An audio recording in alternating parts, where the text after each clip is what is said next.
This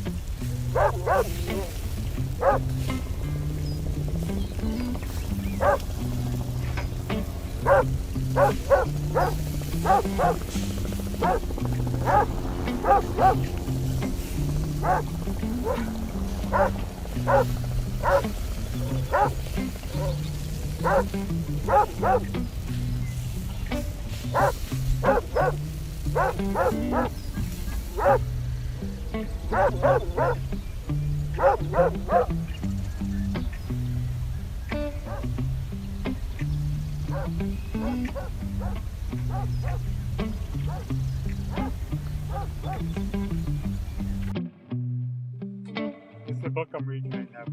Good morning, everybody. Jim Button is with us here on in the neighborhood, and he's showing us the book he's reading right now. As he gets into his car, welcome. It's good to have you with us, Jim. You get to take your mask off. I'm free. You're free.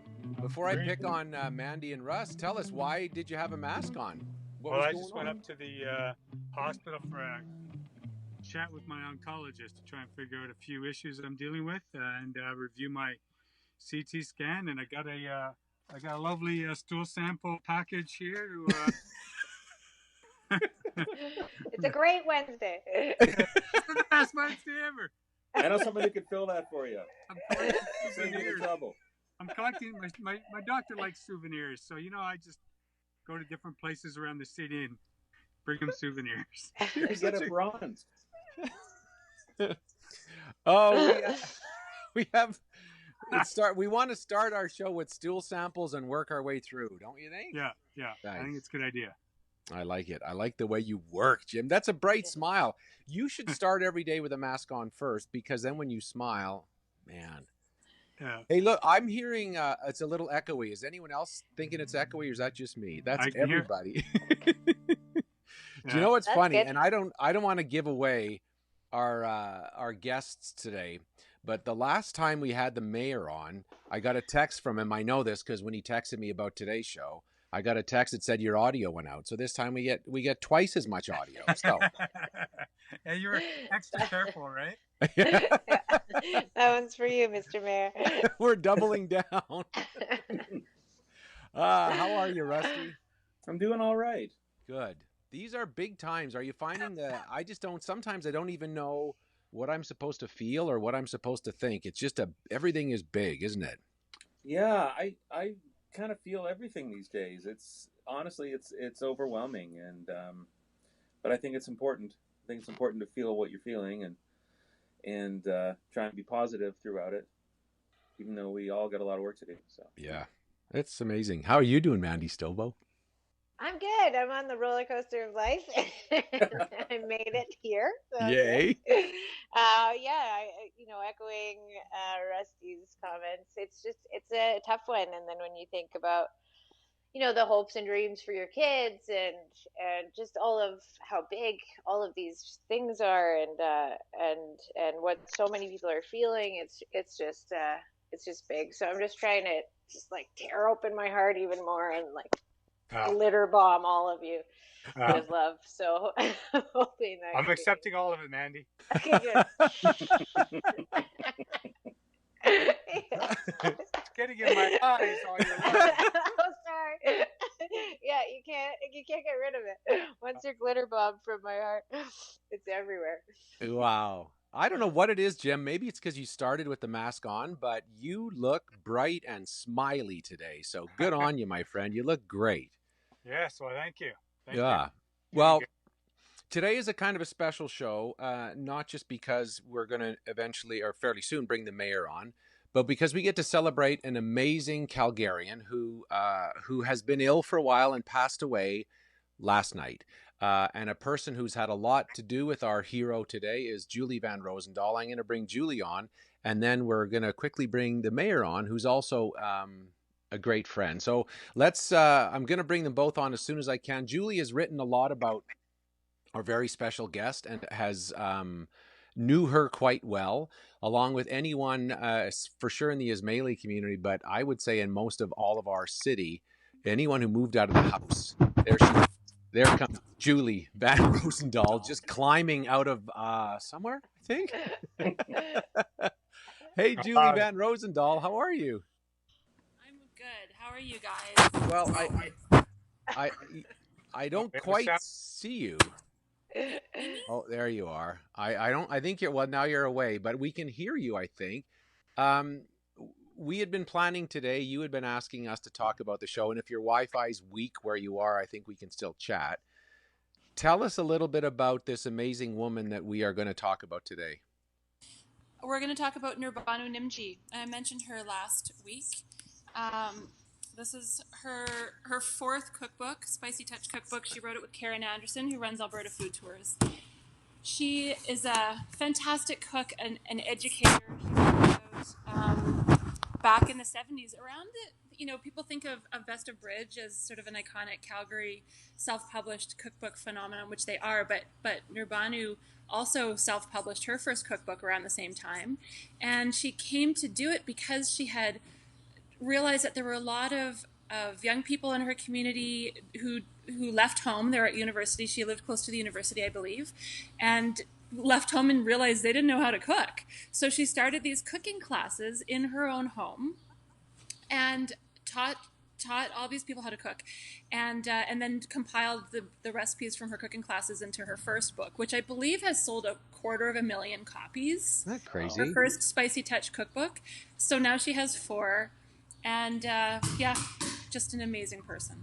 They call it the Ismaili Bible of cooking. That when everyone gets married or leaves home or whatever, they get a spicy touch to take them forth into their new kitchens. Well, look who we get to bring in to talk just a little bit about it. Welcome, Mayor, to the show. And hi, everybody. It's so good of you to come, and we're so sorry for your loss. I know this person, she was a great friend of yours and a great friend of your community. So first of all, our sympathies, and tell us a bit about your relationship with her. Well, thank you. We were planning on having this conversation anyway. Yeah. Today, and we knew that she'd been quite ill, but I was very sorry to hear of her passing. And as we say, when a Muslim passes, another Muslim says, "In Ilahi rajiun," which means, "From God we come, and to God we return." And so it was very sad to hear of this. But I knew Mrs. Nimji my whole life. Her son and I are about the same age. But the interesting thing about the cookbook is, and I'm sure I should have brought a copy down from the cookbook shelf in order to have this call. But the thing about this book is, if you were an Ismaili kid or really a South Asian kid going out on your own for the first time, you got a copy of this book. And so what Julie is holding up is the fancy new edition, the hardcover, which is supposed to lie flat, but I've never really got it to lie flat. But the old ones were these coil-bound things.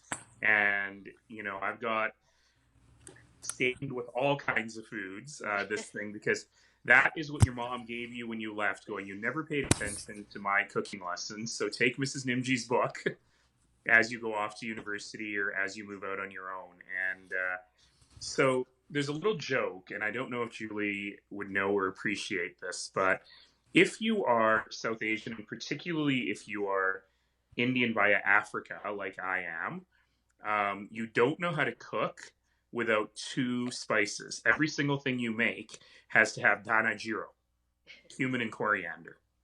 So your spaghetti sauce has cumin and coriander, your chili has cumin and coriander, your lasagna has cumin and coriander. And so with me and my friends, the conversation we always have is, this is Mrs. Nimji's fault. That you put dana jiro in everything. And she's had certainly that impact on a lot of us.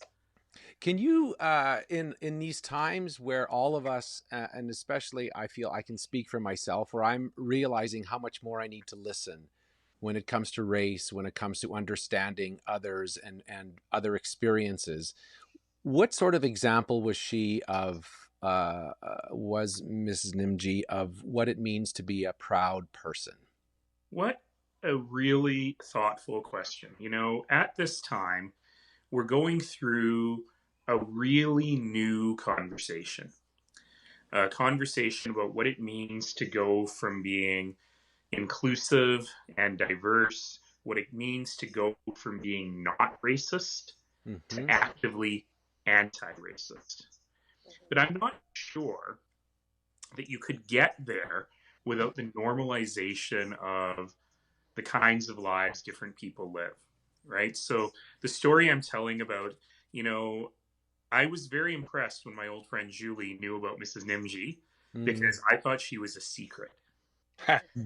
I thought she was something that only South Asian people know or knew. And the fact that we can tell little stories like this, sweet ones about how you learn to make these recipes, because these are not Indian recipes that you would get in an Indian restaurant, right? You know, India's a very big country. There are many different kinds of cuisine. And here in Calgary, most Indian restaurants are Northern Indian Punjabi restaurants. We have some dosa restaurants, some South Indian restaurants. I don't know if we have a Gujarati restaurant. We have a bunch of Afro-Indian fusion restaurants, which is closer to what she was cooking. But these are all different things. And the fact that we're able to have these conversations and talk to one another about the differences in the lives that we lead, I think is really important. And this is kind of a sweet story. There are tougher ones. You know, I was with a group of students from Western Canada High School on Friday. I spent 3 hours with social studies classes. And these are kids who go to a school in the downtown of one of the most diverse cities in the world. And they were telling me about their experiences as racialized people or as white people living in that milieu, in that environment. And one of the things I've been talking about a fair bit lately is, especially with teenagers, is I ask, how many of you have your driver's license? And they stick up their hands. And I was like, I bet I can tell you what lecture you got from your parents when you got your driver's license. Don't speed. Don't have too many friends in the car. Don't stay out too late. Don't text and drive. Don't drink and drive. Do not, for the love of God, get a scratch on my car. Yeah. But for people of color, there's a second lecture. And I think a lot of people don't know, if they're not a person of color, what the other lecture is, which is when you get your driver's license, you're also told, don't resist. No matter how unjust it is, if you get pulled over, you pull over, you keep your hands where they can see them. Don't leave your wallet in your pocket. Leave it out so you don't have to reach into your pocket for it, just in case. Leave your registration in a place where you can get at it. Always keep your left hand in the air while you're reaching for it with your right hand. If they ask you to get out of the car, get out of the car. If they ask you to get on the ground, get on the ground. Don't resist. No matter how unjust it is, it's not worth it. And so I think that these real elements of lived experience, whether it's something awesome like how you learned to make your mom's recipes when you didn't pay attention to your mom when she was giving you cooking lessons, which, by the way, having been at home all this time and my mother lives with me, I'm trying to get better, or whether they are more serious things. These, I think, are really important parts of the phase that we're in as a community right now about listening and learning about one another's experiences. It's not funny. That's not the word I'm looking for. I've heard the dean of NYU, this big successful man, tell the same not the same story, but a similar, like, you never leave home without your driver's license. He tells his kids, never leave home, because if you can't prove who you are, they'll just, anyway, it's the same. There's things that I have never had to deal with, never even had to think about, that people who of color do have to think about. And look, here in Calgary, we have a police service that is actively working on a journey on being allies to marginalized people, so much better than in so many different places. But even here, you got to have the talk with your kids. And I think we're at a point where we really are having bigger discussions.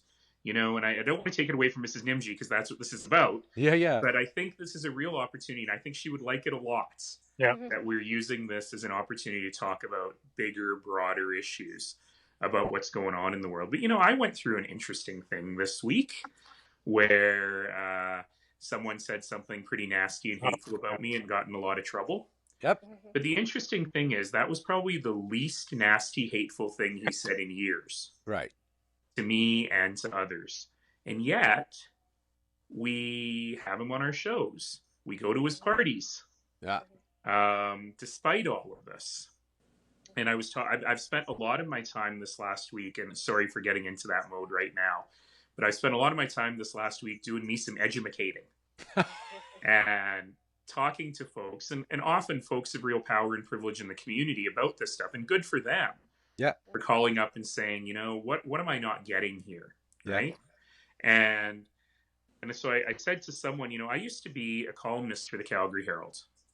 And imagine if I had tweeted, we should execute all rich oil fat cats for crimes against climate. I probably wouldn't be a columnist anymore that day.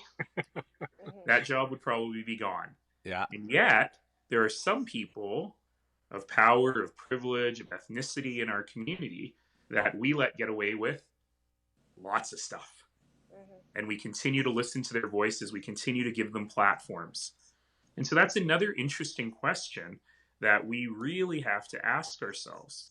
So what was supposed to be a fun conversation about samosas, and Julie, you'll agree with me here that while Mrs. Nimji's samosa recipe is a good one, and while her pencil drawing of how to fold the samosas is very helpful, it does not meet up to my mother's samosa recipe. Julie's trying to call back in. She's listening. Oh yeah, we lost her. Oh, I wanted to see her reaction to that. Part of it, she's working hard in the kitchen that she's using to distribute food. So her priority is feeding people, not Wi-Fi. So that's just part of it right now. But she is dealing with it. And I want to come back to Mrs. Nimji, but to your earlier points, and this is not about specific scenarios, but I feel one of the best things I learned when the gay marriage fight was going on and people fighting for equality and decency was somebody said to me, Dave, the most important thing you can do is be willing to be wrong.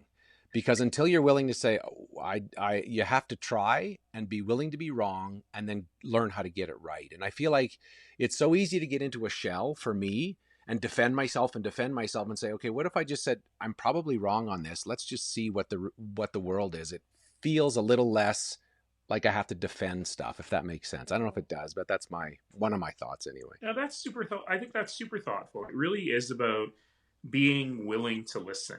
And now here's a challenge, which is listening and learning is not the work. And It's easy for us to say, let's just spend our time listening and learning. But that in some ways is a form of work avoidance. And so the really tricky part for those of us who have a platform, those of us who are in kind of a different position, those of us who have the ability to help other people hear, is at what point do we stop listening and learning? And what point do we do the work? And what point do we actually trust ourselves that we have the ability to actually do the work? And that's a question I think a lot of us are struggling with right now. And, you know, I do think, though, that the listening is an important part of the whole thing with an open mind, just as you're saying, Dave, with the willingness to say, I was wrong. I didn't get this, right? This is something that I never thought was a problem, but might actually be a problem. You know, a lot of folks have been asking me, how come you haven't been at the protests? And let me tell you, it's killing me to not be at the protests. I've been in this job for a long time, but I'm also a guy who has spent most of his life working on human rights, trying to lighten the load, as in that Langston Hughes poem, Harlem, that famous poem that I quoted last week, What Happens to a Dream Deferred? Yep. And so I've organized tons of marches, helped organize tons of marches. I've been in tons of them, peaceful protests and so on. But I've chosen not to show up at these. And I'm not condemning those who do, whether it's the Prime Minister or Senator Romney or whoever, because everyone's making their own choices. And my first reason is very plain. We're in a pandemic and we have to make good choices about our own health. And in my case, I've got a 79-year-old mom with multiple risk factors who lives in my house. Yeah. So I can't possibly bring home anything to her. I can't possibly bring COVID home to her. But there's something a bit deeper than that, right? Which is this whole question of maybe it's time to hear other voices. Maybe it's time to listen. Because I don't want to take up the oxygen. I don't want the story to be mayors showed up at protests. Because, you know, I want the story to be what did the people say about their own lives. And to me, that's a much more interesting conversation. And I just want you guys watch this transition. I do think though, and I do think a piece of that, we work and we talk, and then somebody like Mrs. Nimji comes in and says, okay, let's eat. And Yes. changes everything, doesn't it? And isn't that just as, that's a part of it. It's like Mandy says, we're just going to paint for a sec, guys. We're just going to paint. And then we'll get back to the work. And sometimes that is the work, is to get people together and say, let's have a samosa. Sitting around the table is the critical part of all of this, right? The metaphorical and the real table, as Julie knows very well, right? Sitting around the table and having the conversation. Don't share food and don't share utensils with people outside of your cohort right at the moment. And make sure that those meals are outdoors, not indoors. All of these things still matter. But having the ability to do that metaphorically and in reality is, I think, extraordinarily important. By the way, Julie, what you missed was I was... Oh, you didn't miss it? You didn't miss my samosa conversation? No, and I have a story to share about the samosa. I figured you would. When I was in Mrs. Nimji's kitchen and she was making the samosas, we were talking about your mom's samosas, and she said, "Oh yes, they're very good." She uses my recipe though.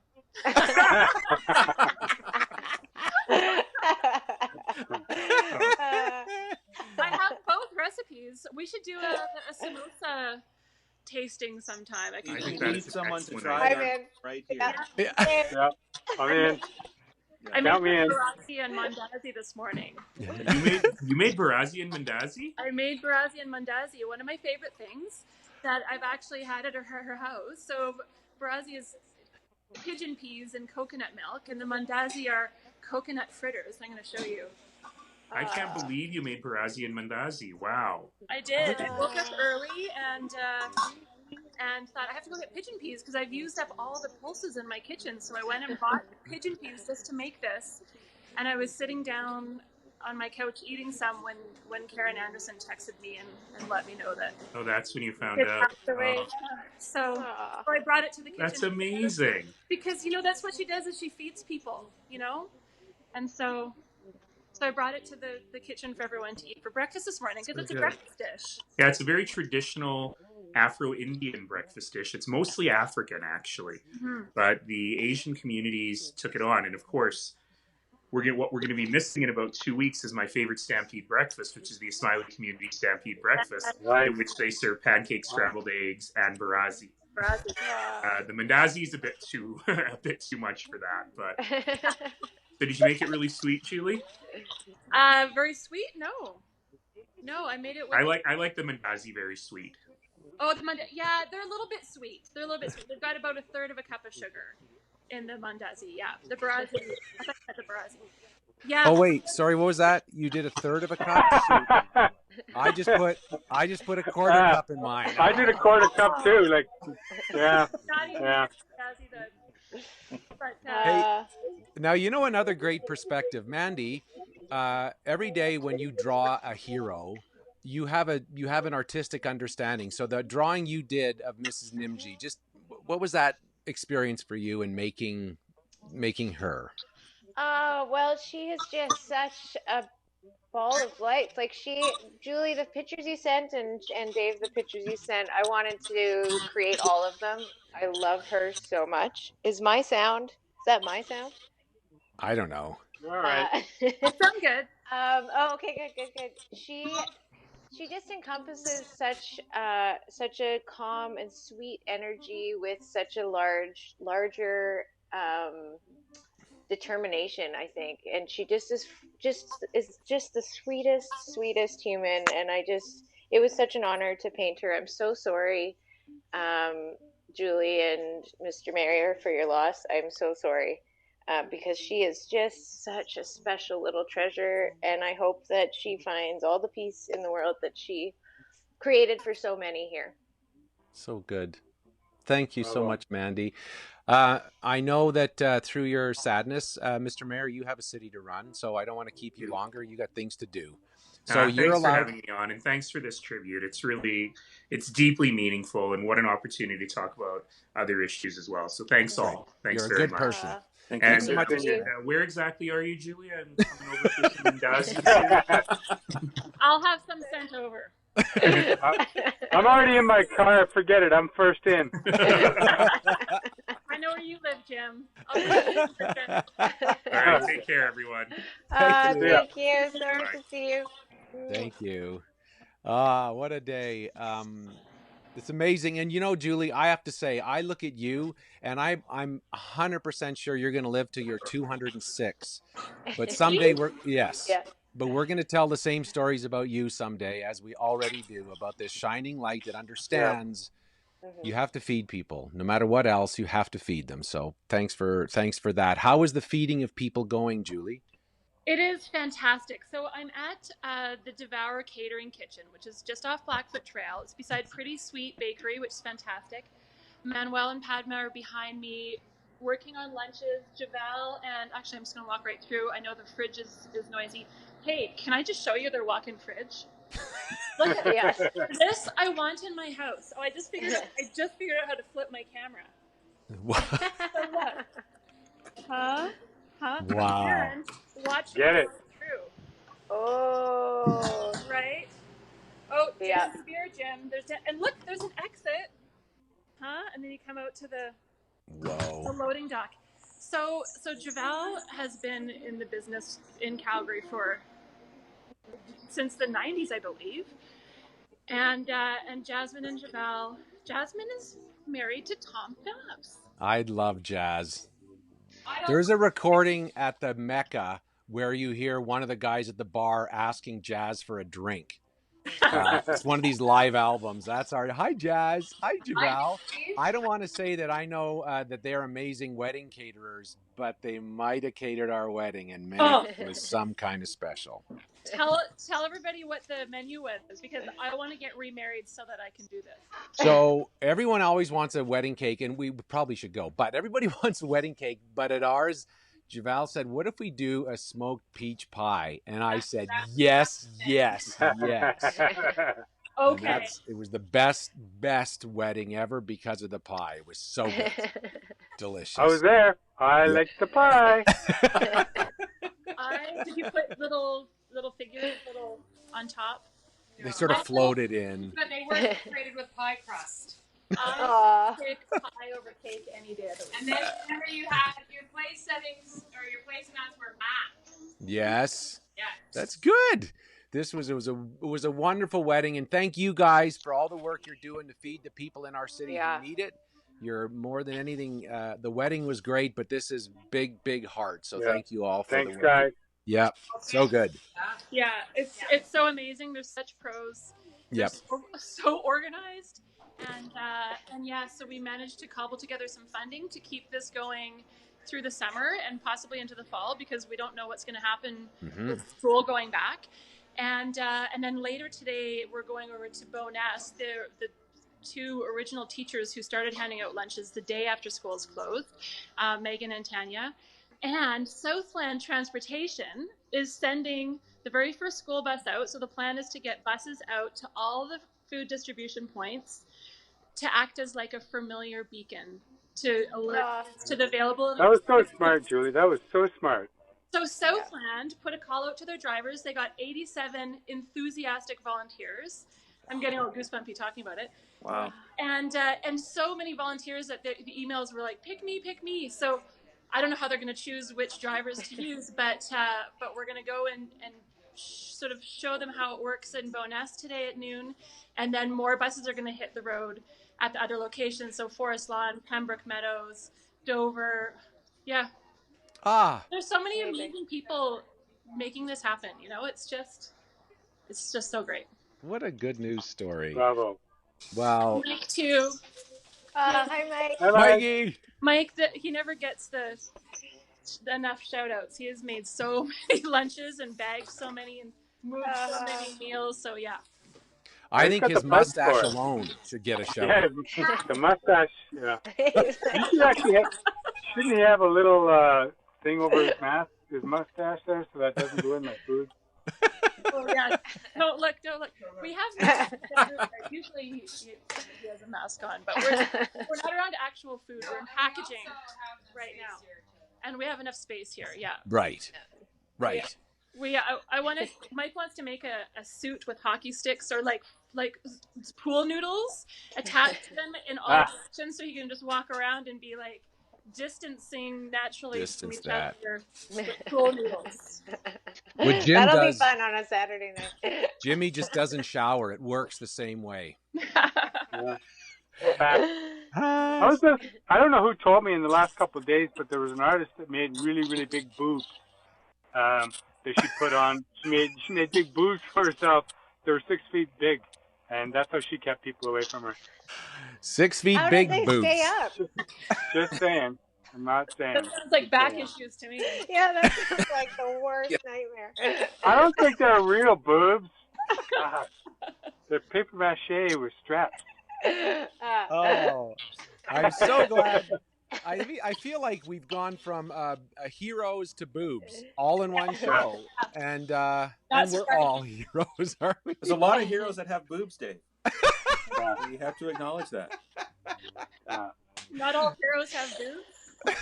No, not all. Not all heroes. No, Yeah. a lot of heroes have boobs.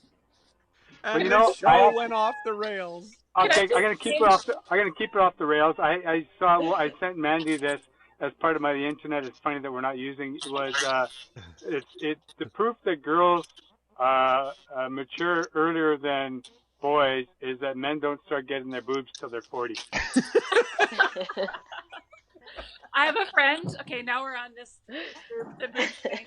I have a friend whose daughter asked her, "Mom, am I gonna have long boobs when I grow up?" Like, great, I'm at 32 long. Oh, there it is. Thanks, Mandy.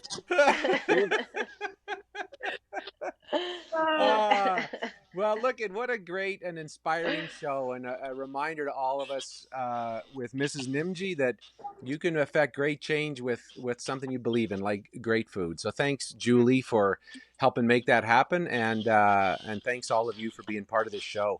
Should we do a dance through Javal's place to end our show? What do you say, Julie? I say yes. I'm going to flip the camera so you can see everybody else dancing. Good.